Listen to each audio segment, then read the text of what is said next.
Yes, ma'am. You are audible. Okay. You all are welcome in the national level online lecture series organized by the Ayurved Bharati Paschim Maharashtra Prant Bharatiya Swasthya Chintanayam with Bhagirathi Medical Foundation. I welcome you all. Today's topic is PCOS, a lifestyle disorder by Dr. Soni ma'am. So we start the session with the Dhanvantari Stavan. So I request to all, please chant Dhanvantari mantra.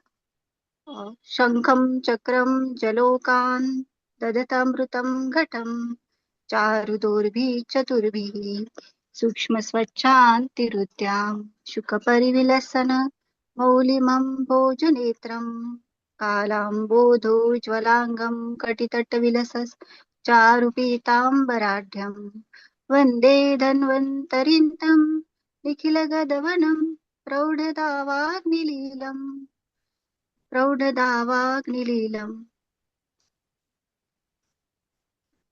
आज के सत्र के उद्घाटन एवं मार्गदर्शन करने हेतु मैं डॉक्टर संतोष जी गटने सर को विनंती करती हूँ तथा उद्घाटक डॉक्टर संतोष जी गटने सर का परिचय देने के लिए मैं doctor Manoj Chaudhary sir, associate professor and HOD, Ashtang Ayurveda college Pune and प्रमुख भारतीय स्वास्थ्य चिंतनायाम ऑफ आरोग्य भारती पश्चिम महाराष्ट्र प्रांत सर से मैं विनंती करती हूँ कि आप कृपया डॉक्टर संतोष जी गटने सर का परिचय करें। नमस्कार, मेरी आवाज़ आ रही है सुप्रिया डॉक्टर? यस सर, हो सर, हो। सो आज के इस 33वें व्याख्यान श्रृंखला में आप सभी का स्वागत है। सबसे पहले तो मैं भारतीय स्वास्थ्य चिंतन आयाम के ओर से आरोग्य भारती पश्चिम महाराष्ट्र प्रांत की इकाई के ओर से आप सभी का सहर्ष स्वागत करता हूं। खास करके हमारे जो प्रमुख वक्ता है आज के प्राध्यापक डॉक्टर सोनी कपिल जी, हमारे प्रांत अधिकारी वैद्य संतोष जी गटने एवं आज के हमारे सूत्र संचालक एसोसिएट प्रोफेसर डॉक्टर सुप्रिया गोरे मैडम, टिळक आयुर्वेद महाविद्यालय पुणे, और आप सभी सहभागियों का सहर्ष स्वागत करता हूँ। मैं आज यहाँ उपस्थित हूँ हमारे प्रिय मित्र वैद्य संतोष जी गटने, इनका अंशतः परिचय करने के लिए। वैद्य संतोष जी गटने आयुर्वेदाचार्य है और खास करके दुर्धर विकारों के बारे में, जैसे किडनी डिसीज हो, कैंसर हो, इनकी सफल चिकित्सा पुणे में स्थित अपने आयुर्वेद चिकित्सालय के माध्यम से करते हैं।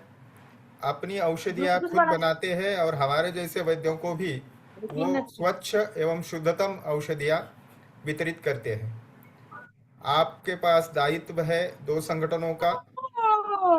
आरोग्य भारती पश्चिम महाराष्ट्र प्रांत के आप सचिव हैं एवं भारतीय किसान संघ के आप मंत्री हैं। आप महाराष्ट्र आरोग्य विज्ञान विद्यापीठ के सीनेट सदस्य भी है और स्थायी समिति के भी सदस्य हैं, जिनके माध्यम से आयुर्वेद एवं अन्य चिकित्सा पद्धतियां जो है उनके प्रश्नों की आप विशेषतः ख्याल रखते हैं कि वो समाज के एवं विद्यार्थियों के शिक्षा पद्धति के सभी प्रश्नों का निराकरण आप कर सके, ऐसे हमेशा आप कोशिश करते रहते हैं। तो इन्हीं शब्दों के साथ मैं अपनी वाणी को विराम देता हूं और डॉक्टर सुप्रिया जी को आगे अपना सूत्र संचालन वहन करने की विनती करता हूं। धन्यवाद। धन्यवाद सर। आज के हमारे अतिथि व्याख्याता है doctor Soni Kapil. She is a professor and HOD of a PG department of प्रसूति तंत्र एवं स्त्री रोग, RGG PG Ayurveda college Paprola. Madam Santosh ji पहले अपना वक्तव्य करेंगे और फिर आप परिचय करवाइए। Okay okay, sorry sir.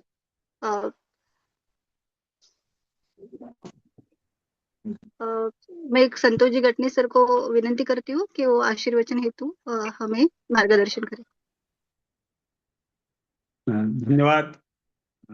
आज के इस व्याख्यान के व्याख्याता डॉक्टर सोनी कपिल जी, आरोग्य भारती पश्चिम महाराष्ट्र प्रांत के स्वास्थ्य चिंतन आयाम के प्रमुख डॉक्टर मनोज चौधरी, उप प्राचार्य अष्टांग आयुर्वेद कॉलेज, अध्यापक श्रेणी और विद्यार्थी आयाम का काम भी आरोग्य भारती का यही देखते हैं।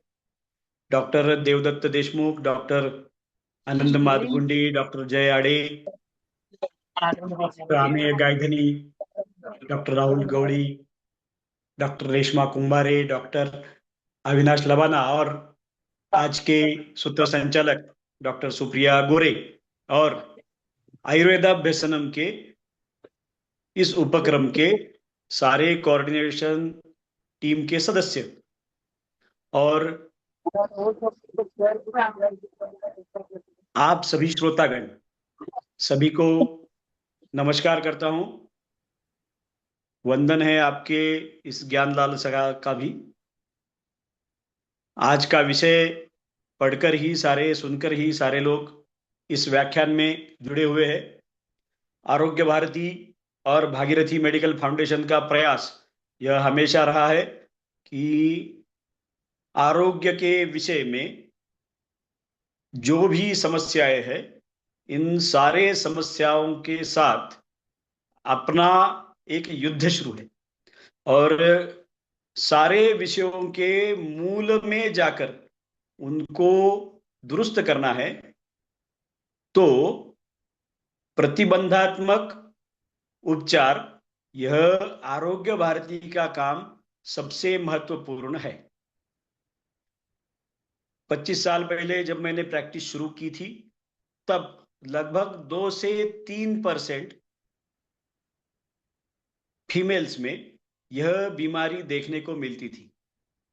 आज के सर्वेज ये बताते हैं कि ये 10 to 13% वुमेन्स में है, लेकिन प्रैक्टिस करते समय दिखाई देता है कि शायद यह प्रमाण बहुत ही ज्यादा बढ़ चुका है। और इन सब का मूल कारण है, वह है अपने लाइफस्टाइल में आया हुआ बदलाव। और इन सारे लाइफस्टाइल के जो भी बदलाव आए हुए हैं,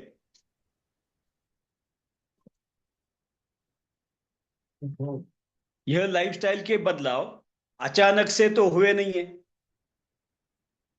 और यही अगर सारे इन नॉन कम्युनिकेबल डिसीजेस का कारण बनते जा रहे हैं, तो एक सामाजिक संस्था के नाते आरोग्य भारती और भागीरथी मेडिकल फाउंडेशन, ये दोनों संस्थाएं अपना यह कर्तव्य समझती है कि यह लाइफस्टाइल बदलने के लिए जो आरोग्य के पुरोधा है, वह है वैद्य और स्टूडेंट है, वो अपनी लाइफस्टाइल पहले सुधारे। इसीलिए आज का विषय रखने के लिए इस व्याख्यान में आयुर्वेदाभ्यसनम के हमें बहुश्रुत वक्ता मिली है, तो उनका स्वागत करते हुए और आगे जाकर आरोग्य भारती ने जिस विषय का काम शुरू किया है उसका बीजारोपण करते हुए मैं ये कहना चाहूंगा कि जैसे कि यह पीसीओएस की समस्या महिलाओं में बहुत तेजी से बढ़ रही है, वैसे ही मेनोपॉजल सिंड्रोम भी बहुत बड़ी मात्रा में पेशेंट्स उसके आ रहे हैं। इसका भी तुलना करना चाहूंगा 25 साल पहले के पेशेंट में। हमारी पिछली पीढ़ियों में यह सिंड्रोम दिखाई देने वाला था ही नहीं, ऐसी स्थिति थी। और आज ऐसी स्थिति है कि यह सिंड्रोम दिखाई नहीं देता, ऐसी महिला दिखाई नहीं दे रही है। हमारे समाज में इतना महत्वपूर्ण अंग रहते हुए भी महिलाओं को अर्धांगिनी कहते हैं, लेकिन अगर यह अर्धांग ही बीमार रहता है, कुछ न कुछ रोगों का शिकार बनता जा रहा है, तो अभी जो आरक्षण बिल फेल हुआ, इसका कारण भी एक है कि महिलाएं जो हमारे समाज का अभिन्न अंग है, वह दुर्बल रहे है। तो यह सब ध्यान में रखते हुए ऐसे व्याख्यानों का आयोजन आरोग्य भारती और भागीरथी मेडिकल फाउंडेशन द्वारा हो रहा है। इसमें आप सम्मिलित हो रहे हैं, इसलिए आप सबका आभार व्यक्त करते हुए आज के सत्र का उद्घाटन हुआ ऐसा घोषित करते हुए इस सत्र के सूत्र डॉक्टर सुप्रिया जी गोरे इनके तरफ सौंपता हूं। धन्यवाद। धन्यवाद सर। आज हमारे साथ जुड़े हैं doctor Soni Kapil ma'am. She is a professor and HOD. She is completed her PhD in प्रसूति तंत्र एवं कौमार नृत्य from Madhya Pradesh. She is having a teaching experience more than the 18 years and a clinical experience more than the 26 years. Ma'am is completed certificate course in essential of infertility evaluation form accredited by BAC. Then workshop on scientific writing, research integrity and publication ethics conducted by the National Commission for Indian System of Medicine, New Delhi. Certificate course on Garbha Sanskar, create a superstar in womb magical pregnancy from Undemi. Then publication, ma'am have published 74 articles in reputed journal. Then SOP of Garbha Sanskar, hospital practices in Prasuti Tantra evam Sri Rog. She guided a PG student at PG thesis more than the 47 and project 6. Then she delivered in many guest lecture as a guest lecturer in CME and a paper presenter in various platforms, more than the 40. Mainly, ma'am work as a nodal officer and work as subject expert too. Ma'am, specialty is Garbha Sanskar Pramukh in Himachal Pradesh. I welcome you, ma'am, and I request you please start your session. धन्यवाद doctor Supriya. And I request all the participants please mute your mic. Yes, ma'am, please start. सर्वप्रथम मैं महाराष्ट्र उत्तर प्रांत के पदाधिकारी जो कि आरोग्य भारती से के पदाधिकारी यहाँ पर उपस्थित हैं, उन सबको मैं नमन करती हूँ, नमस्कार करती हूँ। और जो भी श्रोतागण यहाँ हैं उन्हें भी नमस्कार। और आज का जो विषय है वो मुझसे पहले डॉक्टर संतोष बता चुके हैं कि बहुत ही ज्वलंत विषय है, जिसे कि आज के परिप्रेक्ष्य में आरोग्य भारती अगर उठाती है तो स्त्रियों के स्वास्थ्य के संबंध में एक बहुत अधिक जुड़ाव इसमें रहेगा और लोगों को इससे काफी मदद भी मिलेगी अगर हम इस बारे में कार्य करें। तो आज जो विषय है इसमें मुझे लगता है कि बहुत सारे लोग एकेडमिशियंस भी होंगे और कुछ जो है सामान्य वर्ग से भी संबंधित होंगे। तो मैं कोशिश करूंगी कि मैं इसको सामान्य शब्दों में सब तक पहुंचा सकूं ताकि वो एकेडमिशियन के लिए भी कुछ काम आए और जो सामान्य लोग जुड़े हैं उनकी समझ में भी आ सके। तो इस विषय को प्रारंभ करते हुए जो कि पीसीओएस लाइफस्टाइल डिसऑर्डर जो आज हमने लिया है, सर्वप्रथम की पीसीओएस है क्या?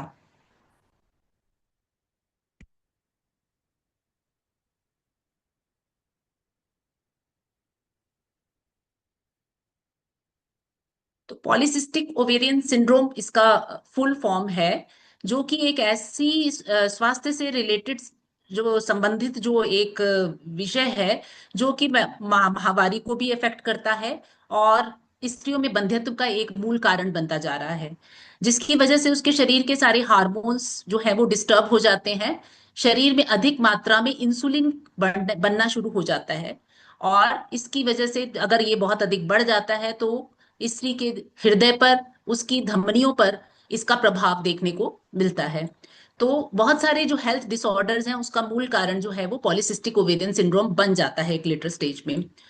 और इसकी जो एक्सप्लेनेशन है इसको देना, इसके सिम्टम्स को कई बार नहीं दे पाते हम लोग डॉक्टर्स। पेशेंट आती है हमारे पास, बताएगी कि मुझे ये हो रही है दिक्कत, मेरे पीरियड्स आगे पीछे हो रहे हैं, ऐसे हो रहा है।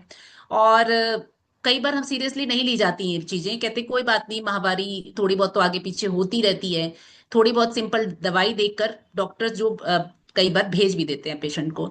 लेकिन इन कंप्लेंट्स को हमें बड़े सीरियसली लेना चाहिए और उसके सिम्टम्स को ध्यान से सुनना चाहिए, क्योंकि ये एक मॉडर्न लाइफ से उपजा हुआ एक तरह से बीमारी है, जो कि आजकल की लाइफस्टाइल जो चेंज हो गया है उससे उपजी हुई बीमारी है। अगर हम सिंपल दवाई से इसको ठीक करना चाहेंगे तो शायद हम पूरी तरह से कामयाब नहीं हो पाएंगे, क्योंकि इसका मूल कारण जो होता है वो लाइफस्टाइल डिस्टरबेंस है।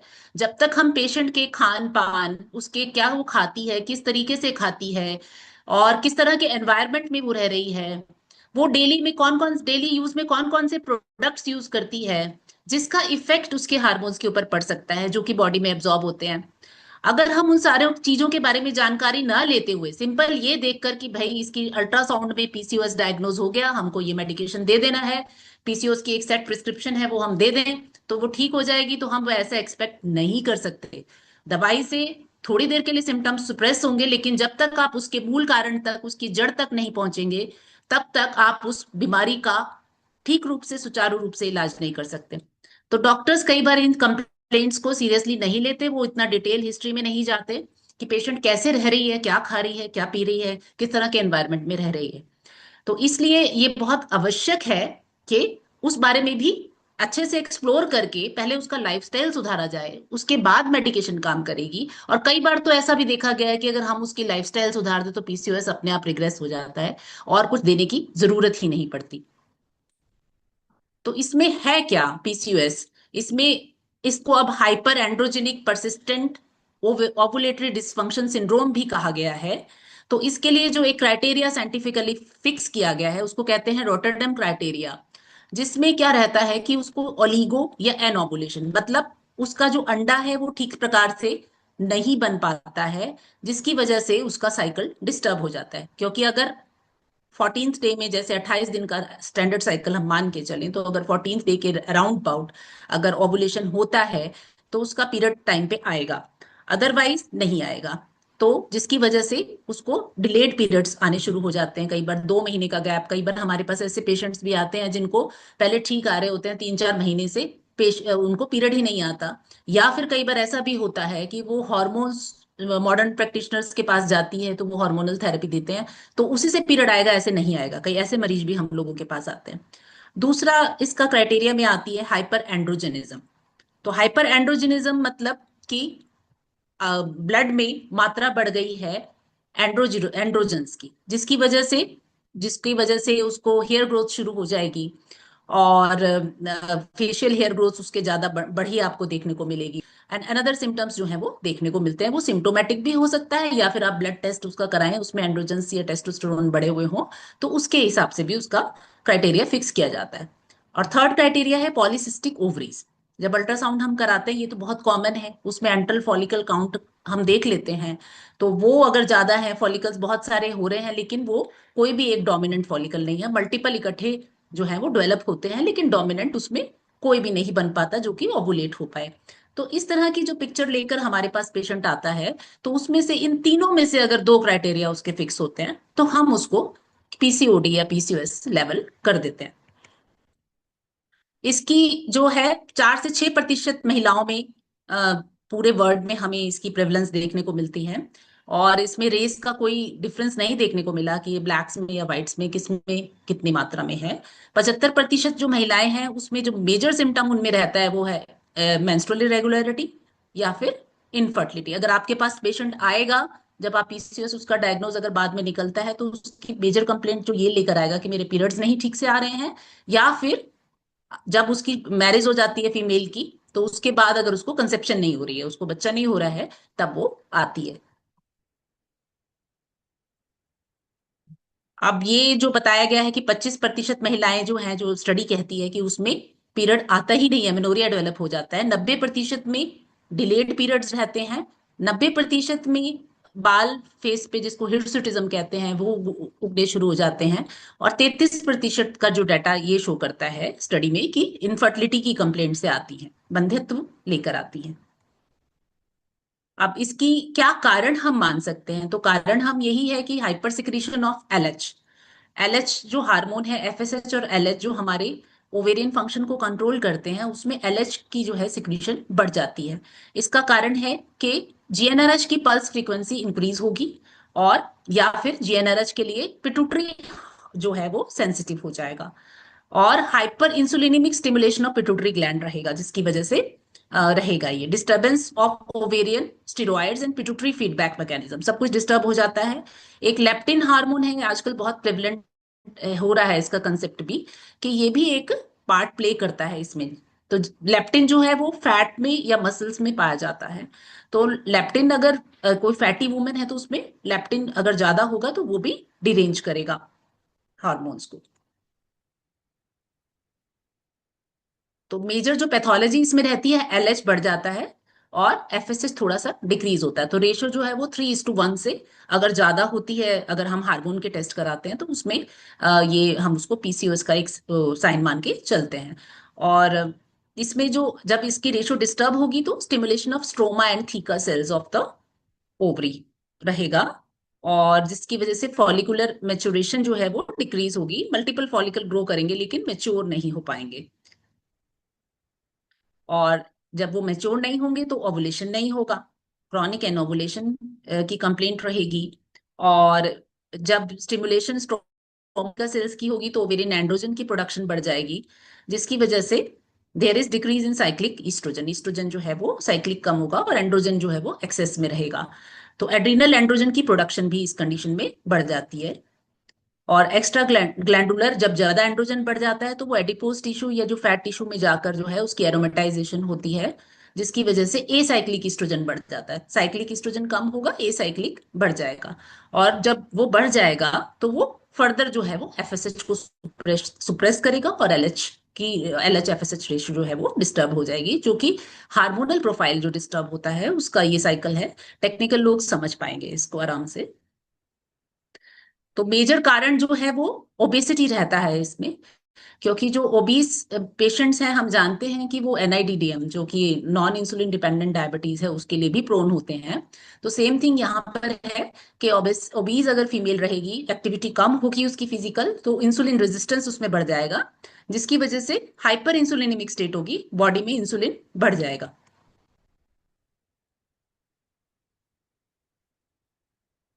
सो ओबेसिटी की वजह से इंसुलिन बढ़ा, और जब इंसुलिन बढ़ता है साथ में सेक्स हार्मोन बाइंडिंग ग्लोबुलिन जो है वो कम होता है।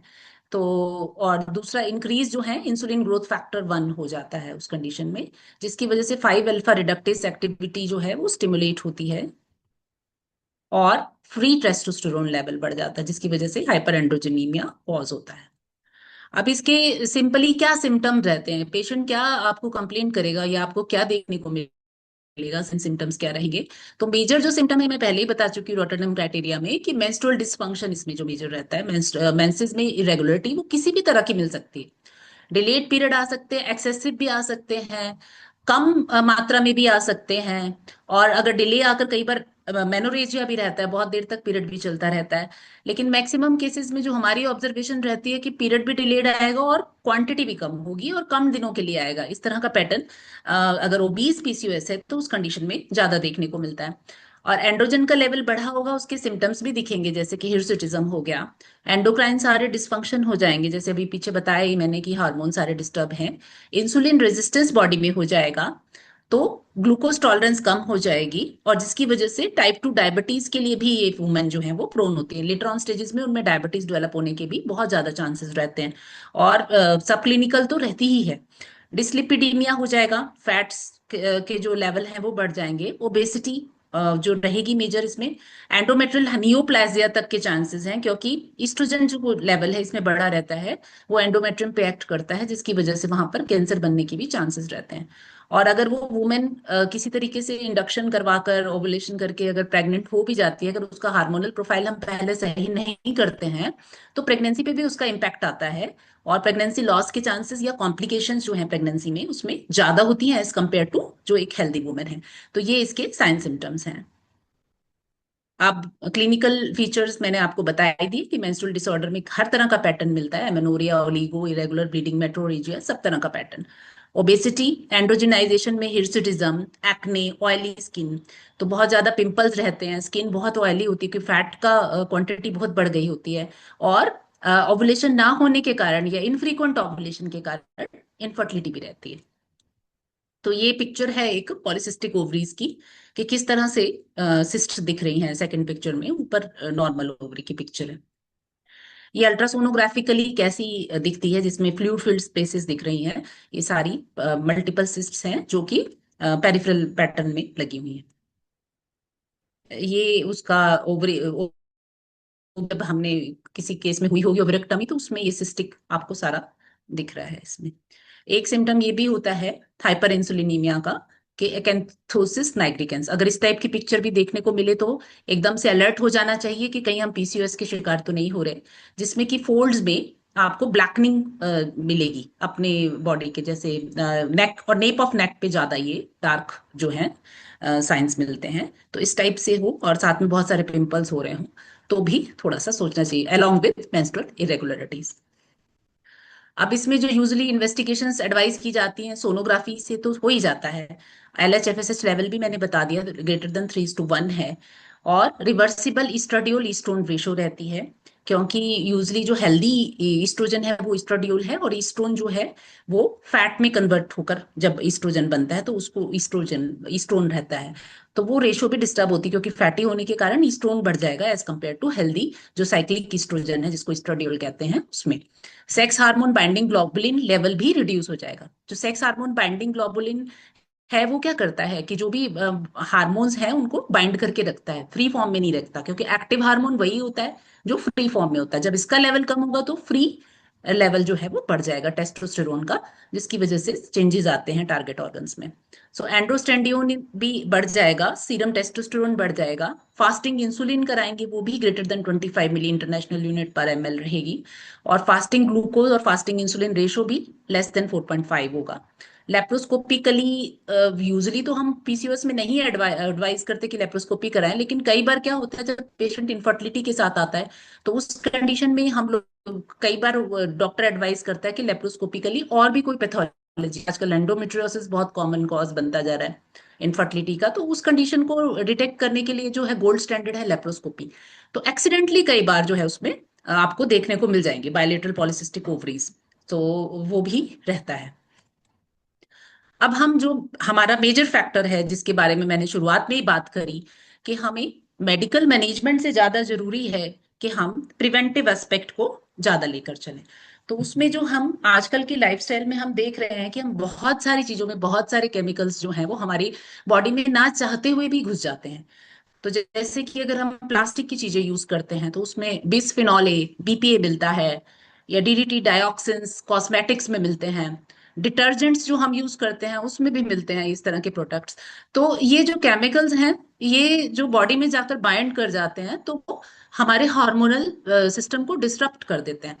तो ये जो केमिकल्स हैं ये इनको अब एक नया कंसेप्ट दिया गया है जीनो ईस्ट्रोजेंस का। तो ये केमिकल्स जो हैं वो बॉडी में ईस्ट्रोजन को मिमिक करते हुए, ईस्ट्रोजन जैसा ही काम करते हुए, जीनो ईस्ट्रोजन जिसको कहते हैं, जो कि जो मिलता है हमें केमिकल बेस्ड जो ईस्ट्रोजन है वो बॉडी में हमारे ईस्ट्रोजन रिसेप्टर से बाइंड कर कर वहां पर जो है जो नेचुरल ईस्ट्रोजन प्रोड्यूस हो रहा है उसको डिस्टर्ब करेगा, और उसकी वजह से हाइपर इंसुलिनीमिया और अदर जो हार्मोन्स हैं वो डिस्टर्ब करता है। तो ये जितने भी केमिकल्स हमें मिलते हैं ये सारे के सारे डिस्टर्ब करते हैं। तो आज के कंसेप्ट में देखिए तो बहुत ज्यादा प्लास्टिक का यूज तो होता ही है। हिमाचल में तो जैसे प्लास्टिक की बॉटल्स और अदर स्टेट्स में भी बैन भी कर दी गई हैं, लेकिन कुछ लिमिट तक अभी भी यूज हो रही होती हैं, क्योंकि कुछ एक जो बड़ी बॉटल्स हैं वो तो अलाउ करी हैं, जैसे छोटी स्मॉल बॉटल्स हैं उनको मना किया है। इसके अलावा हम माइक्रोवेव में प्लास्टिक के कंटेनर्स यूज करते हैं अपना फूड गर्म करने के लिए, तो जब वो हीट के साथ कांटेक्ट में आते हैं तो ये सारी चीजें और एक्टिव हो जाती हैं, वो हमारे खाने में मिल जाती हैं जो कि अनोइंगली हमारे अंदर चली जाती हैं। इसके अलावा हम ये भी देखते हैं कि आजकल की जो फीमेल्स हैं अगर वो बहुत ब्यूटी कॉन्शियस हैं तो वो बहुत सारे cosmetics daily day to day practice में यूज करेंगी। उसमें बहुत सारे सनस्क्रीन्स भी हो सकते हैं, लिपस्टिक्स हो सकती हैं, फाउंडेशंस हो सकते हैं। तो इन सब में भी ये केमिकल्स हैं जो स्किन से एब्जॉर्ब होकर बॉडी के अंदर जाते रहते हैं, जो कि बहुत ज्यादा हार्म करते हैं।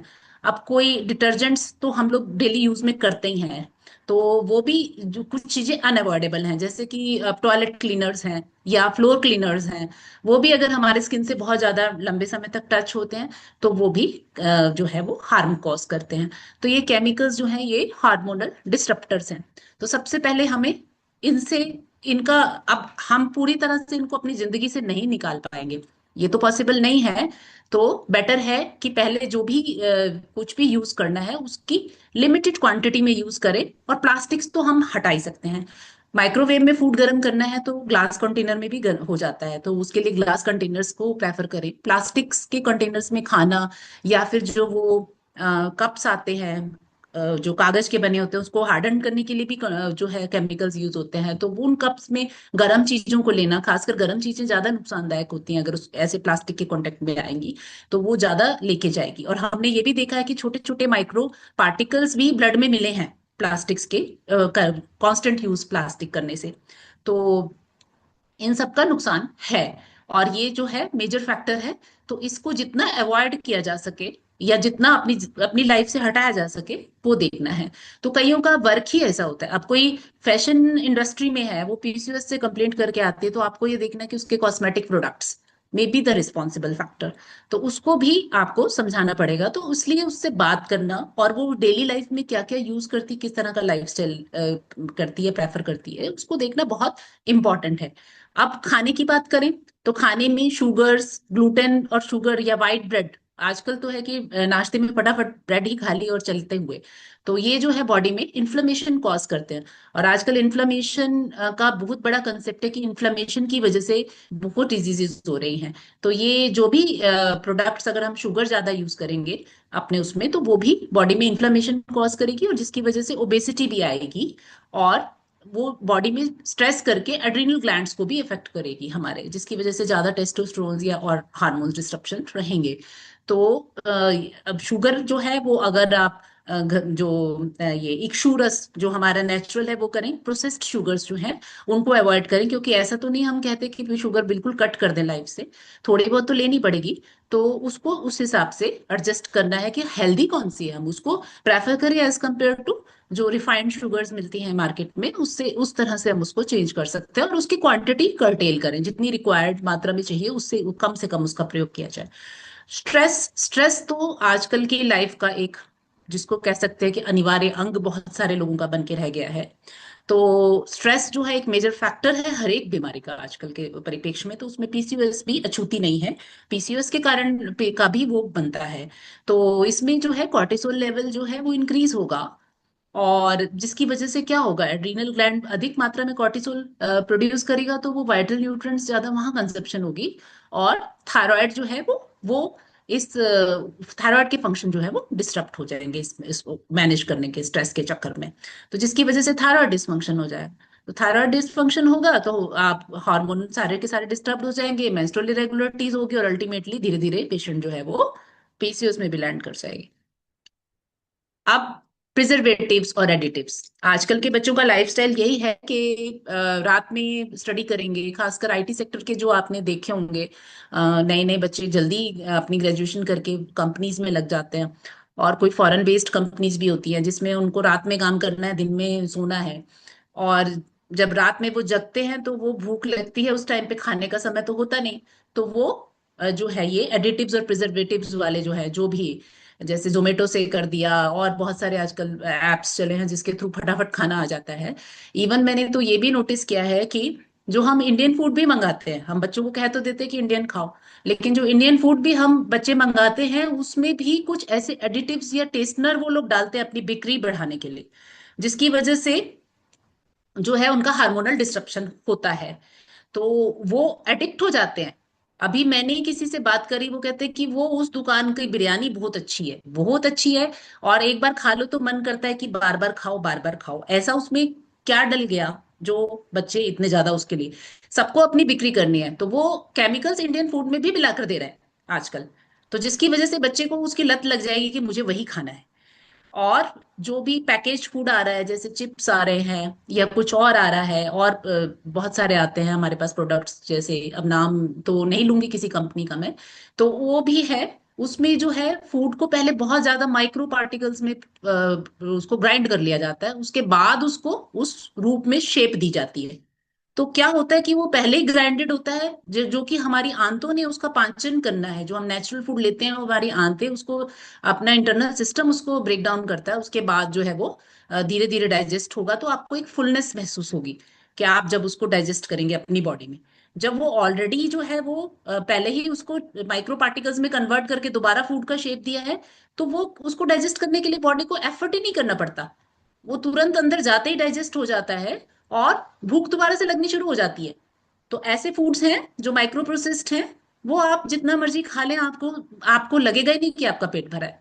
और वो कंपनीज पैसा कमा रही हैं इसलिए कि वो ऐसा फूड आपको दे रही हैं, आपको आप और खाएंगे, उसकी क्वांटिटी भी ज्यादा लेंगे आप। तो इस तरीके से वो आप आजकल जो मार्केटिंग प्रैक्टिसेस हैं, वो बच्चों की लाइफ से बहुत ज्यादा खिलवाड़ हो रहा है, उनकी सेहत से खिलवाड़ हो रहा है, या जो बड़े भी इस तरह के प्रोडक्ट्स खाने के आदी हैं उनकी सेहत के साथ भी खिलवाड़ हो रहा है। तो एजीनोमोटो या मोनोसोडियम ग्लूटामेट, जो कि आजकल बहुत ही जो था, ये जो नूडल्स में डला होता है, और वैसे भी आजकल बहुत सारी चीजों में, जैसे ये मोमोज हो गए और तो चीजों में बहुत सारे, ये आर्टिफिशियल नमक है जो कि सी से नहीं बना है। तो ये आर्टिफिशियल है और इसका भी टेस्ट ऐसा है कि वो आपको अपना एडिक्ट बना देता है। तो उसकी वजह से हाइपरटेंशन हो रही है और ब्रेन पे इफेक्ट हो रहा है, ब्रेन डेवलपमेंट, खासकर जो डेवलपिंग एज में लड़कियां हैं, जो एडोलसेंट एज में हैं, उनकी ब्रेन डेवलपमेंट, उनको सिर में दर्द और गेस्ट्राइटिस, गैस्ट्रिक इरिटेशन करता है, क्योंकि that is chemical. Bone strength reduce हो रही है, उनकी मसल पेन हो रही है, उनको उनको मतलब अलर्टनेस नहीं रहती, क्योंकि वो फूड को बिल्कुल ही वो कर देता है, डेविएट कर देता है उसकी नॉर्मल, उसकी उससे कैंसर डेवलप हो रहे हैं, इम्बैलेंस हो रहा है न्यूरोट्रांसमीटर्स में, नर्व्स का फंक्शन या स्वेटिंग, इस टाइप के जो कंप्लेंट्स हैं वो लेकर आ रहे हैं। इसके इसलिए तो एमएसजी जो है वो देखिए, जब भी आप कोई प्रोडक्ट परचेज करते हैं तो उसके कॉन्स्टिट्यूशन पे जरूर ध्यान दीजिए कि वो माइक्रो प्रोसेस्ड तो नहीं है, और प्लस उसमें अजीनोमोटो या इस टाइप के हार्ड केमिकल्स जो मैंने अभी नाम लिए वो उसमें कारण ना हो। जैसे कोई प्रिजर्वेटिव्स भी हैं जो अस्थमा का कारण बन रहे हैं, हाइपर एक्टिविटी आजकल के बच्चों में बहुत देखने को मिलती है, तो वो बिहेवियर रहता है उनका, हार्ट मसल्स को वीक करता है, ओबेसिटी भी ये कॉज करते हैं। तो ब्यूटाइलेटेड हाइड्रोक्सी एनियोसोल और ये बीएचटी, ब्यूटाइलेटेड हाइड्रोक्सी टोल्यूलिन, ये फूड एडिटिव्स हैं जो कि कैंसर भी कॉज करते हैं। तो ये सारे जो ये सब चीजें तो करेंगे ही, साथ में हार्मोनल डिस्ट्रप्शन तो साथ ही आएगा और वो पीसीओएस का कारण भी बनेगा। अब हार्मोन्स जो कि भूख को रेगुलेट करते हैं, तो इसमें इंसुलिन है। अगर हम बहुत ज्यादा शुगर या मैदे वाली चीजें खाएंगे तो एकदम से इंसुलिन का स्पाइक होगा उसको पचाने के लिए, और उसके बाद फिर सडन क्रैश हो जाएगा after a large healthy meal. मतलब एक बहुत आपने हेल्दी खाना खाया, उसमें आपने ये खाया तो एकदम से स्पाइक हुआ इंसुलिन का, उसके बाद फिर जब वो पच गया तो क्रैश हो गया। तो उसके कारण भी फिर इंसुलिन जो है डिस्टर्ब होता है। तो इसलिए शुगर्स जो है वो थोड़ा अवॉइड, या मैदे वाली चीजें अवॉइड करने के लिए कहना है ऐसी कंडीशन में। तो लेप्टिन जो है ये एपेटाइट पे ब्रेक करता है। अगर बहुत सारा कोई शुगर खा लेता है या प्रोसेस्ड फूड खाता है या फिर मैदे वाली प्रोसेस चीजें खाता है, तो ये एपेटाइट पे ब्रेक जो है इसका ये नहीं लगेगा, तो ये काम ही नहीं करेगा लेप्टिन हार्मोन। तो ये जो है ये एपेटाइट बताता है कि फुलनेस हो गई है, बस अब इससे ज्यादा नहीं खाना है। लेकिन जब आप बहुत ज्यादा अति अति कर देंगे तो वो कहेगा भैया मुझसे नहीं बताया जा रहा कि फुलनेस हो गई है। अब है ग्रेलिन, ये हंगर हार्मोन है, ये स्टोमक में प्रोड्यूस होता है, और जब रात को बच्चे नहीं सोते हैं तो इसकी प्रोडक्शन बढ़ जाती है। आपने कभी नोटिस भी किया हो कि रात में अगर हम देर रात तक जग जाएं तो हमें, चाहे हमने खाना खा ही लिया हो, तो हमको भूख दोबारा लगने लग जाती है। फिर हम क्या करते हैं, कुछ भी खाते हैं, बिंज ईटिंग करते हैं, क्योंकि उस वक्त खाने का टाइम तो नहीं है। तो कहेंगे अब कुछ चलो बिस्किट पड़े होंगे वही खा लेते हैं, नमकीन खा लेते हैं। तो इस तरह से जो है वो हंगर हार्मोन जो है वो स्टोमक में जो प्रोड्यूस होता है, अगर स्लीप डिप्राइवेशन रहेगी तो वो बढ़ जाएगा, जिसकी वजह से ओवर ईटिंग होगी, और ओवर ईटिंग से ओबेसिटी, और ओबेसिटी से अल्टीमेटली क्या होगा, पीसीओएस। ऐसी पेप्टाइड वाई वाई है मेड इन, ये भी इंटेस्टाइन में बनता है। और जब आपका पेट भर जाता है तो इसका भी लेवल जो है वो बताता है कि आपका फुल हो गया पेट, तो उसका लेवल भी ड्रॉप हो जाएगा अगर स्लीप डिप्राइवेशन रहेगा।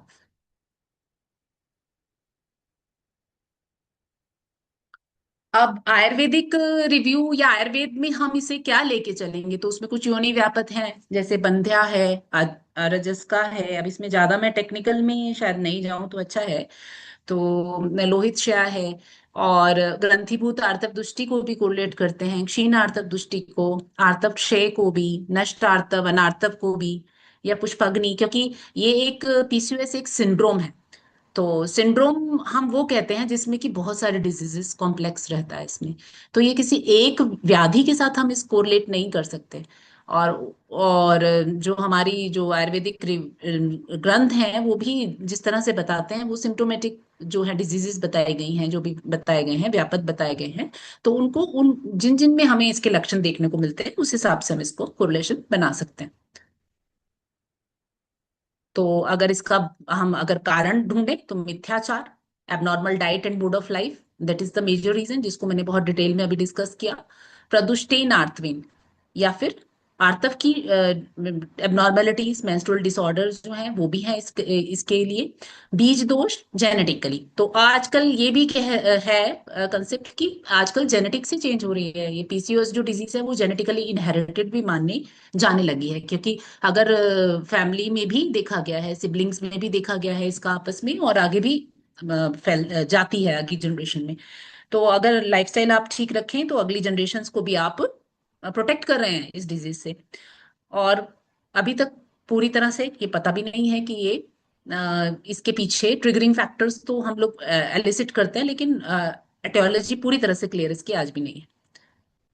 तो ये संप्राप्ति घटक है, ये वात प्रधान त्रिदोष हम मान सकते हैं। दूसरे इसमें मेजरली रस रक्त रहता है। वैसे तो ये सिंड्रोम कॉम्प्लेक्स है तो सभी धातुओं का इसमें कहीं ना कहीं इन्वॉल्वमेंट रहता है।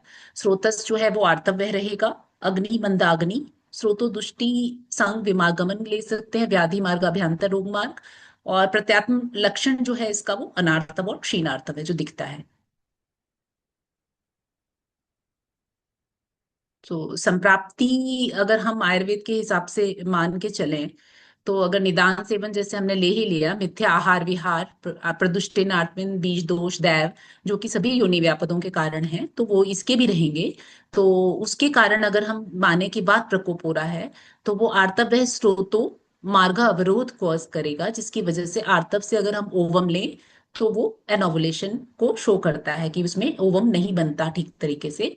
और ग्रंथिभूत आर्तव अगर हम लेके चले तो पॉलिसिस्टिक ओवरीज, अगर ग्रंथिभूत आर्तव में हम आर्तव से ओवम लेके चलते हैं।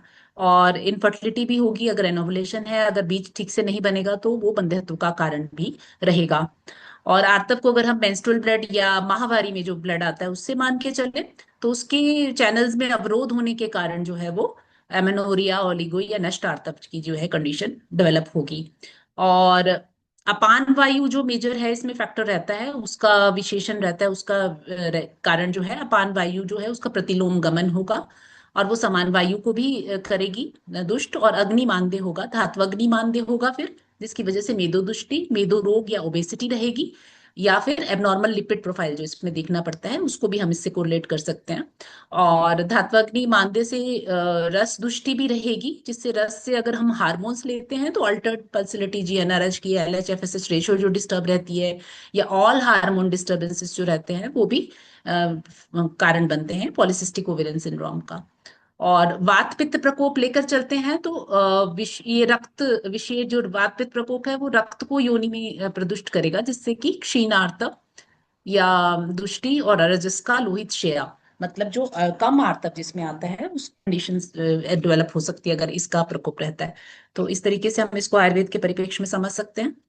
अब बैलेंस डाइट से हम क्या लेके चलें?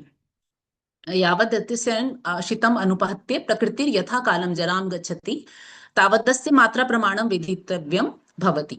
तो आचार्य चरक ने बहुत अच्छा कहा है कि जो प्रकृति का उपरोध ना करे खाना और जो इजीली हमें पच जाए वो ही बैलेंस डाइट है। तो बैलेंस डाइट वही है जो कि आपके शरीर को कोई नुकसान ना पहुंचाए और जो कि अच्छे से पच जाए।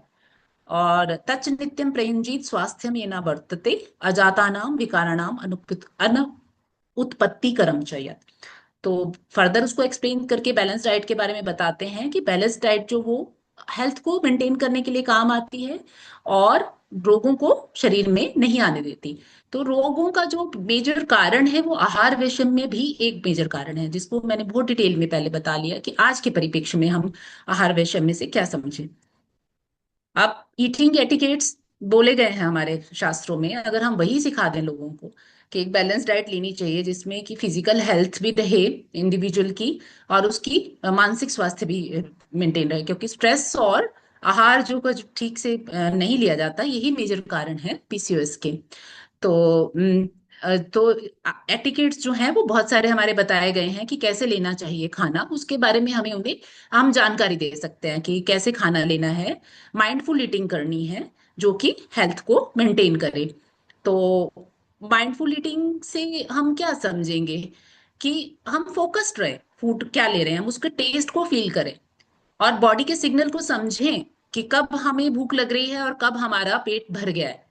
ऐसा कब नहीं होता जब हम लोग एक तरफ अपना काम कर रहे हैं, आजकल बच्चों का यही है, या जो यंग जनरेशन है वो ऐसा ही करती है कि टीवी देख रही है, खाना खा रही है, या फिर वो फोन पे लगी हुई है और साथ में खाना खा रही, बिना फोन के खाना नहीं खाते। मैंने तो कितने सारे घरों में गई हूँ, तो कई बार छोटे छोटे बच्चों, पहले उसको वहां पे माता फोन रख देगी, उसके बाद उसको खाना उसके मुंह में ठूसती जाएगी, क्योंकि बिना फोन देखे वो खाना नहीं खाता। तो इस तरह की चीजें हमें देखने को आजकल मिलती हैं। तो ये कारण भी है। हम बात पीसीओएस की करें तो हमें ये भी देखना है, भैया तुम माइंडफुल ईटिंग करते हो कि नहीं करते हो, क्या तुम उस वक्त कॉन्शियस रहते हो कि तुम खाने पे ही फोकस कर रहे हो, कि तुम कुछ काम करते करते खाना साथ साथ चलता रहता है। तो ये बहुत जरूरी है एलिसिट करना, क्योंकि उसकी वजह से कई बार बहुत ज्यादा खाया जाता है, क्योंकि पता ही नहीं चलता कितना खा लिया जब हमारा ध्यान नहीं होता खाने में। तो ये बहुत जरूरी है। और उसको खाने को चबाकर, धीरे धीरे चबाकर खाना है। और बीच में ये भी नहीं कि कंटिन्यूअसली खा रहे हैं, आप बीच में थोड़ा सा रुकें। डिस्ट्रैक्शंस जो है वो फोन्स नहीं होने चाहिए पास में। और कब आपका पेट भर गया है इसका ध्यान रखें, उसके बाद खाना बंद कर दें। और इससे क्या होगा, वेट गेन और ओबेसिटी जो है वो नहीं होगी। अगर माइंडफुल ईटिंग आप करते हैं तो वेट गेन और ओबेसिटी ना होने की वजह से पीसीओएस भी नहीं होगा। और सबसे बड़ा फायदा ये होगा कि अगर आप चबा चबा कर स्लोली खाते हैं तो न्यूट्रिएंट एब्जॉर्प्शन भी ठीक होगी, और उसका पाचन भी ठीक होगा, जिसकी वजह से इंडाइजेशन, ब्लोटिंग, एसिड रिफ्लक्स, इस टाइप की जो चीजें हैं वो नहीं होंगी, बीमारियां नहीं होंगी। और ये जो है बिंज ईटिंग का पैटर्न, जो है बिंज ईटिंग मतलब कि बस खाए जा रहे हैं, जब आपको बस थोड़ी देर बाद ऐसा लगता है, चाहे भूख लगे ना लगे, कि मुझे कुछ खाना ही है, या मुझे ये चीज बहुत पसंद है मुझे तो खानी है, चाहे उसके उसकी आपका पेट भर गया लेकिन आप उसकी क्वांटिटी बढ़ा देते हैं कि मुझे टेस्ट आ रहा है इसका, अच्छा लगता है। तो ये बिंज ईटिंग है, और इसको थोड़ा सा कम करना पड़ेगा। और बैलेंस्ड होना चाहिए डाइट, जिसमें सभी प्रोटीन्स, वेजिटेबल्स, ग्रेन्स, जो होलिस्टिक अप्रोच है न्यूट्रिशन की वो रखनी है। विटामिन, मिनरल्स, आयरन सब जो है बैलेंस्ड हो, इस तरह का आपका जो है सभी इंग्रेडिएंट्स उसमें से शामिल करने हैं डाइट में, जो हेल्दी लाइफस्टाइल के लिए जरूरी है। तो आचार्य ने आहार विधि विधान भी बताया है इसके लिए, हमारे आचार्यों ने, कि कैसे लेना है। तो उस चीज को ही हम समझा दें अगर लोगों को, तो बहुत ज्यादा प्रॉब्लम्स जो है वो सॉल्व हो जाएंगी। तो जैसे कि खाना उष्ण लेना है, खाना कभी ठंडा नहीं खाना है, और उसमें थोड़ी सी स्निग्धता होनी चाहिए। आजकल जो है वो बिल्कुल फैट कर्टेल कर देते हैं बहुत सारी जगह डाइट में। तो डाइट हमेशा बैलेंस्ड होनी चाहिए, उसमें सब कुछ होना चाहिए, चाहे उसमें कार्बोहाइड्रेट्स हैं, प्रोटीन्स हैं, मिनरल्स हैं, विटामिन हैं, तो थोड़ा सा फैट भी उसमें रिक्वायर्ड है। ऐसा नहीं है कि बिल्कुल ड्राई खाना आप खाएंगे तो वो पचेगा नहीं सुचारू रूप से, उसकी एब्जॉर्प्शन भी ठीक से नहीं होगी, क्योंकि कुछ कंटेंट्स ऐसे होते हैं जो फैट के थ्रू ही एब्जॉर्ब होते हैं इंटेस्टाइन्स में। तो इसलिए जरूरी होता है कि थोड़ी सी स्निग्धता भी रहनी चाहिए, मात्रावत हो, बैलेंस्ड हो, जीर्ण हो जाए, जो प्रॉपरली डाइजेस्ट हो जाए उतना खाएं।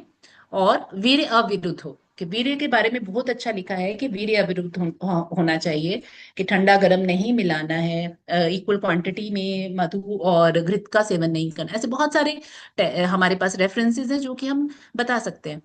और इष्ट देश में इष्ट काल सर्व उपकरण करणों के साथ, मतलब एक अच्छी प्लेस, साफ प्लेस होनी चाहिए, और जितना भी खाने के लिए उपकरण चाहिए वो साफ सुथरे आपके पास होने चाहिए। ना अति धृतम, ना अति विलंबितम, मतलब बहुत जल्दी जल्दी भी नहीं खाना और बहुत देर देर से भी नहीं खाना। अजल्पम अहसनम तन्मय भुंजीत, मतलब हंसते हुए बात करते हुए नहीं खाना है, खाने पे ही पूरा ध्यान होना चाहिए। ईटिंग, और उसके बाद है आत्मनम अभिसमीक्ष्य भुज्यते सम्यक, मतलब अपनी अपनी अंत आत्मा को देखिए कि आप कितना पचा सकते हैं, कितना आपका अब पेट भर गया है, तो उससे ज्यादा नहीं खाना, जितना आपको रिक्वायर्ड है उतना लें। तो आचार्य सुश्रुत ने भी जो बताए हैं कि खाने के बारे में कि कैसे फूड को कंज्यूम करना है, तो उसमें है कि सुखम, मतलब कंफर्टेबली आप बैठे हो, सीट आपकी होनी चाहिए। और किसी एलिवेटेड, ऊंचाई मतलब एलिवेटेड प्लेस पे, जैसे कोई मैट वगैरह पे बैठ के, और sitting on even place with comfort, मतलब समसिन होने चाहिए। और समदेह हो, individual own body should be in sound state में होनी चाहिए। अंतः प्रशन प्राश should be in sound state of mind, मतलब अपना अंतरात्मा भी है वो भी खुश होनी चाहिए, खाने में ध्यान होना चाहिए आपका। काल सीजन के अकॉर्डिंग हो, जो भी सीजनल फूड है वो खाएं, जो कि जैसे कि रेफ्रिजरेटेड फूड है उन्हें अवॉइड करें। कई बार होता है कि भी अब हमको यही अच्छा लगता है, चाहे वो सर्दियों की सब्जी थी या गर्मियों की थी, तो वो नहीं होना चाहिए। जो उस समय में उत्पन्न हो रही है उसी में पूरे पूर्ण रूप से वीर्य होता है, तो उसको हमें उसी के हिसाब से देखना चाहिए। उसी टाइम की सब्जी अगर आप लें सीजन के अकॉर्डिंग, तो दैट इज बेटर। और साथ में जो आपको जिस फूड से एलर्जी ना हो, आजकल एलर्जी का बहुत कंसेप्ट है, कोई किसी को वीट एलर्जी, किसी को मिल्क एलर्जी है, तो वो साथ में देखना भी बहुत जरूरी है। ये ना हो कि आपकी हेल्थ ही खराब हो जाए। लघु खाना मतलब इजिली डाइजेस्टेबल होना चाहिए। स्निग्ध और उष्ण खा लेना है। क्षिप्रम बहुत ज्यादा जल्दी और बहुत ज्यादा, जैसे मैंने पहले भी बता दिया, वो नहीं होना चाहिए। द्रवोत्तम होना चाहिए। और जबकि आपको भूख लगे तभी खाना है उसको। और बैलेंस्ड होना चाहिए। डॉक्टर सुप्रिया। हेलो। हेलो।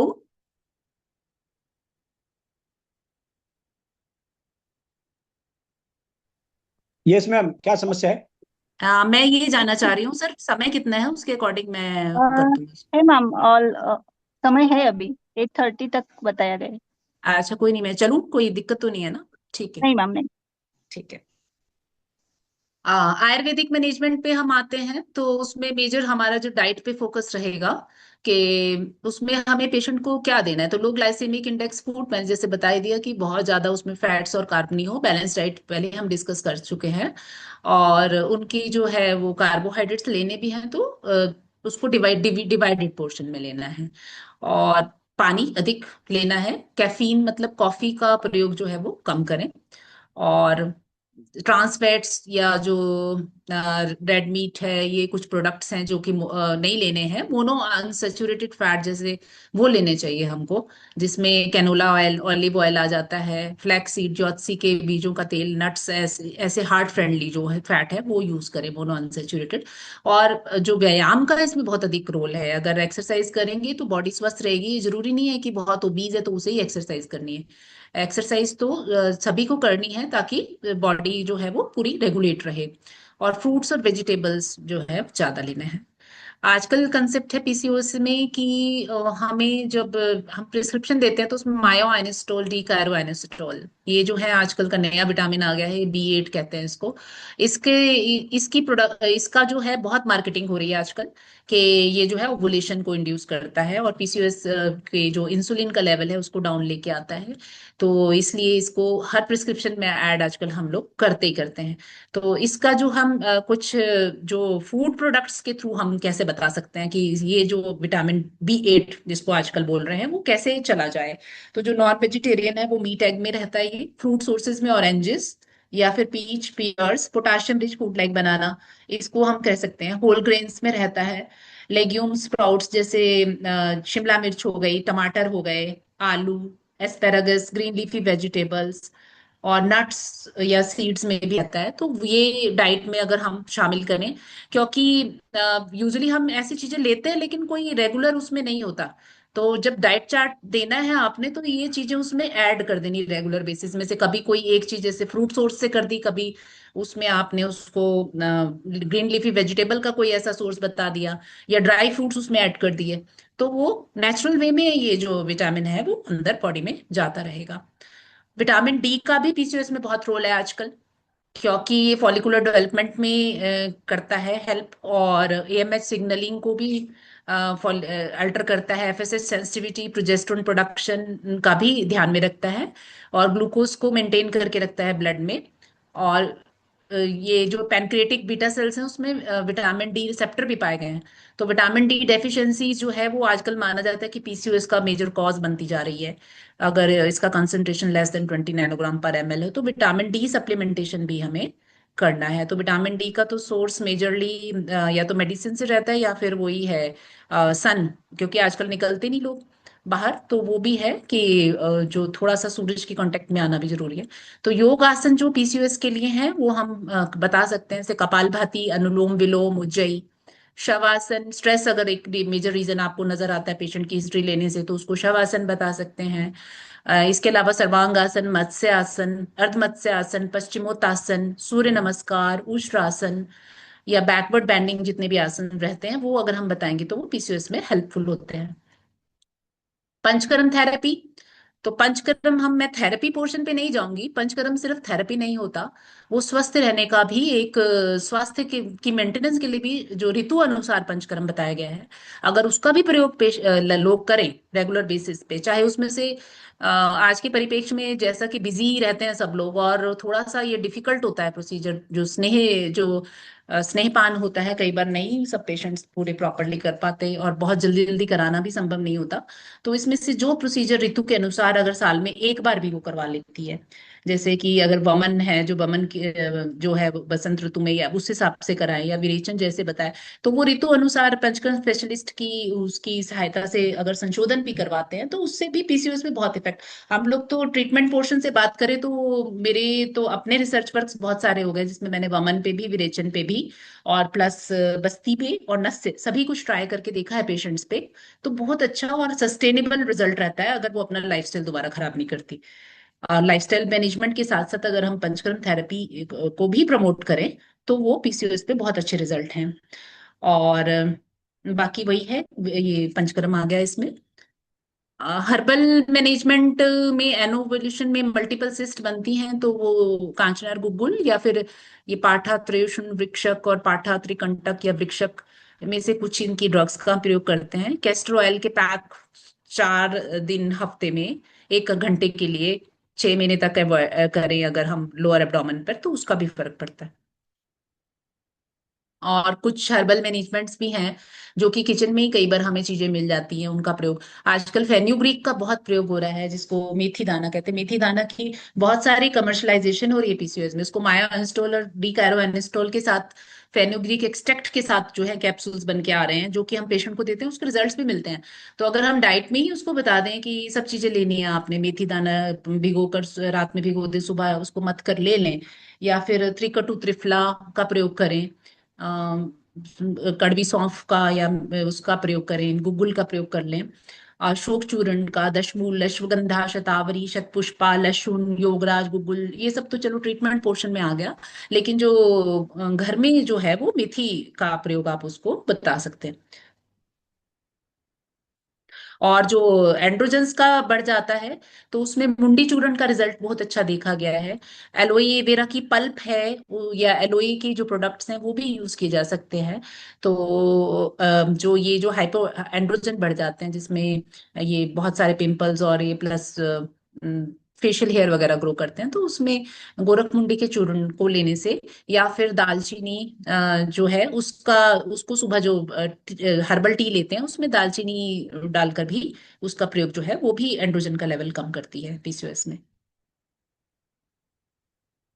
और त्रिफला चूर्ण का खासकर बाउल क्लेंजिंग का बहुत महत्व है, क्योंकि आजकल तो सारी डिजीजेस का कारण जो है वो गट हेल्थ है, जो कि हम आम उत्पत्ति आयुर्वेद में मानते हैं, उसको अब गट हेल्थ करके बहुत प्रमोट किया जा रहा है। तो अगर किसी को कॉन्स्टिपेशन रहती है या उसकी पेट साफ नहीं होता ठीक से, तो वो भी टॉक्सिन्स एक अंदर एब्जॉर्ब होते हैं, इन्फ्लेमेशन कॉज करते हैं, जिसकी वजह से बहुत सारे डिजीजेस है, और उसमें से एक पीसीओएस भी है। तो उसका भी जो है गट क्लेंजिंग बहुत महत्वपूर्ण है। और आर्तव धातु के लिए जो है काले तिल और लसूड़ा, जो शेलू जिसको कहते हैं, और कारवी, इसको गुड़ में मिलाकर जो है वो मेंस्ट्रुएशन आ जाएगी अगर किसी को नहीं आ रही है।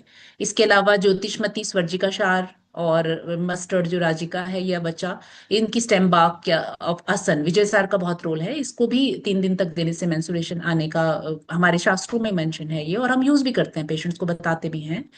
और तिल, खासकर तिल, काले तिल और गुड़ का प्रयोग जो है वो मेंस्ट्रुएशन लाने के लिए हेल्पफुल है।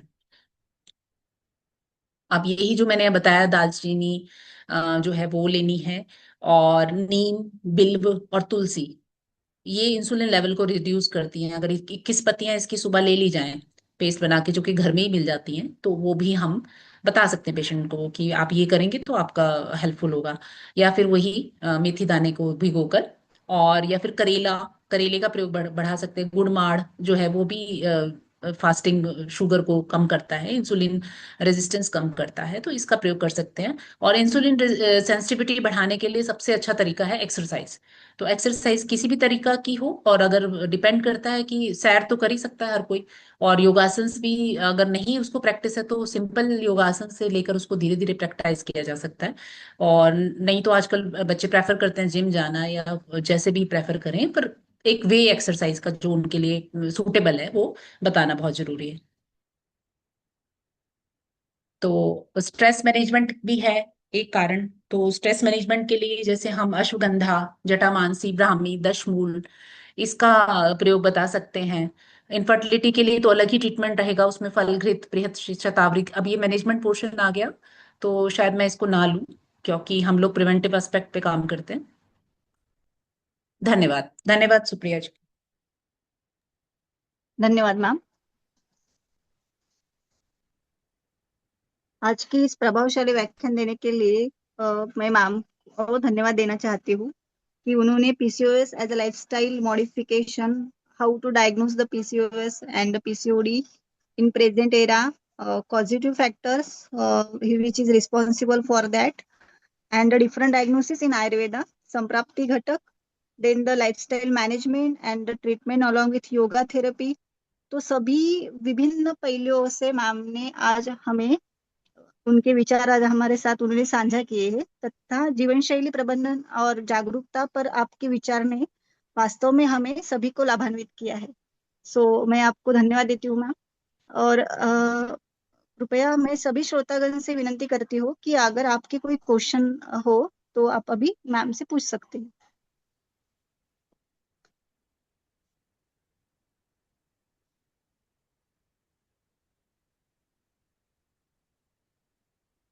हेलो। हेलो, हाँ जी। हाँ जी मैम, नमस्ते। नमस्ते, नमस्ते। हाँ मैम, मैं पूछना चाह रहा था, आपने तो प्रियोरिटी की बात की है, बट एक मेरा क्लिनिकल क्वेश्चन है। मतलब एक पेशेंट है, तो उनका एंड्रोजन लेवल और सारा ठीक है, हम्म। और एक कंप्लेन बस है कि स्कैंटी मेंसेस है, और हम्म। उनको ये हेयर ग्रोथ वगैरह हिर्सुटिज्म उसके सिम्टम आ रहे हैं। तो मैं किस तरह से देखूं, या फिर उसको मैं किस तरह से डील कर सकता हूँ? अच्छा, हेयर ग्रोथ, हाइपर एंड्रोजिनिज्म के सिस्टम जी जी। आ रहे हैं symptom। एलएच एफएसए वो सब सारे टेस्ट करवाए हैं, सारे प्रोलेक्टिन वगैरह सब बिल्कुल नॉर्मल है।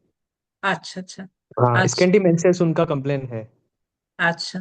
जी तो स्कैंटी मेंसेस कंप्लेंट है, तो आप तो अपना आयुर्वेदिक से ही पहले तो करके देखिए कि आपने करके देख लिया रजत प्रवर्तनी वटी, और ये थायराइड प्रोफाइल ठीक था उसका? हाँ हाँ जी मैम, वो भी ठीक है। वो भी है। तो जी हिर्सुटिज्म जो आजकल जो हम देखने को मिल रहा है, कि जरूरी नहीं है कि पीसीओएस है। अब आप बोल रहे हैं कि पीसीओएस भी उसको नहीं है ना?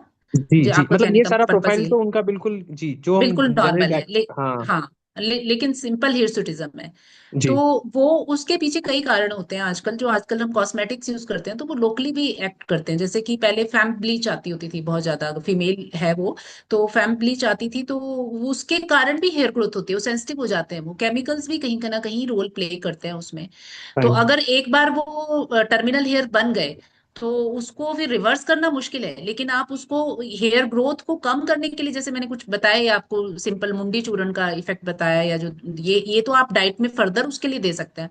लेकिन जो अगर एक बार हो गए हैं चेंजेस, तो उसके लिए तो फिर जो आजकल की मॉडर्न थेरेपीज हैं, वही लेजर टेक्निक से और आती है, उसी से रिमूवल होगा। अगर बाकी प्रोफाइल ठीक है उसका, तो वो लोकल ही उसको एक्ट किया है किसी चीज से, जिसकी वजह से। और कुछ जेनेटिकली डिटरमाइंड भी होता है, अगर टेस्टोस्टेरोन लेवल बढ़ा है उसका कि कम है, नहीं ठीक है। नहीं, वो भी ठीक है, वो भी करवा लेना, वो भी वो ठीक भी है। बस वो फिर वो वैसे ही है। एक तो जेनेटिकली प्री डिटरमाइंड भी होता है, और या फिर कई बार इंड्यूस्ड भी होता है। तो वो उसके पीछे रीजन ये जो केमिकल्स हैं वही रहते हैं। तो एक बार टर्मिनल हेयर चेंज हो जाता है, तो वो तो नहीं आप रिवर्स कर पाएंगे। उसके लिए यही है कि फर्दर नहीं इंक्रीज हो, तो उसमें आप दे सकते हैं कुछ ऐसी अपनी हर्बल प्रिपरेशंस। अदरवाइज उसको वही करवाना पड़ेगा, रिमूवल ही कराना पड़ेगा। मेनली चीन पर ही है उनको मेन ज्यादा, बाकी तो वो आजकल सभी फीमेल्स में होते हैं डॉक्टर साहब, बहुत ज्यादा, जी। बहुत कम मिलेंगी आपको लेडीज जो ना करती हूँ इस तरह की थेरेपी थोड़ी बहुत अपनी तो इसको, ओके, थैंक यू। हाँ, उसमें ज्यादा नहीं जाना है, ठीक है। Thank you ma'am, thank you so much. Okay, okay.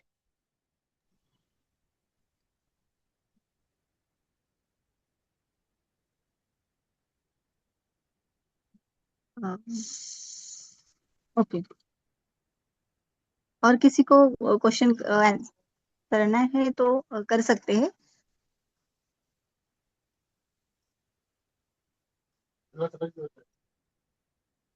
Okay, तो कार्यक्रम को आज के अंतिम पड़ाव में लेते जाते हुए आज का कार्यक्रम हम आभार प्रदर्शन की ओर मुड़ते हैं। आज के कार्यक्रम के हमारे प्रमुख वक्ता है doctor Soni Kapil ma'am. Soni Kapil ma'am, मैं उनको आज के व्याख्यान के लिए धन्यवाद देना चाहती हूँ तथा आज के उद्घाटक डॉक्टर संतोष जी गटने सर, सचिव पश्चिम महाराष्ट्र प्रांत तथा आरोग्य भारती के सर्व पदाधिकारी एवं सदस्य और भागीरथी मेडिकल फाउंडेशन के सभी पदाधिकारी और सदस्य, इनको भी मैं धन्यवाद देना चाहती हूँ। और डॉक्टर मनोज चौधरी सर, जो प्रमुख है राष्ट्रीय स्वास्थ्य चिंतन आयाम ऑफ आरोग्य भारती पश्चिम महाराष्ट्र प्रांत के, मैं सर को भी धन्यवाद देना चाहती हूँ तथा सभी वैद्यगण, विद्यार्थीगण जिन्होंने आज इस कार्यक्रम के लिए अपना बहुमूल्य समय निकाला और टेक्निकल सपोर्ट के लिए, सहायता हेतु देने के लिए उनका भी मैं धन्यवाद करना चाहती हूँ। मैं आप सभी का धन्यवाद करती हूँ कि आप सभी के सहायता से आज का ये ज्ञान सत्र संपन्न हुआ है और हम आज के ज्ञान सत्र का समापन शांति मंत्र से करेंगे। मैं आप सभी को कृपया हाथ जोड़ने की विनती करती हूँ और इसी समापन के साथ आज का ज्ञान सत्र संपन्न होगा। सर्वे भवन्तु सुखिनः, सर्वे सन्तु निरामया, सर्वे भद्राणि पश्यन्तु, मा कश्चित् दुःखभाग् भवेत्। ओम शांति शांति शांति। Thank you.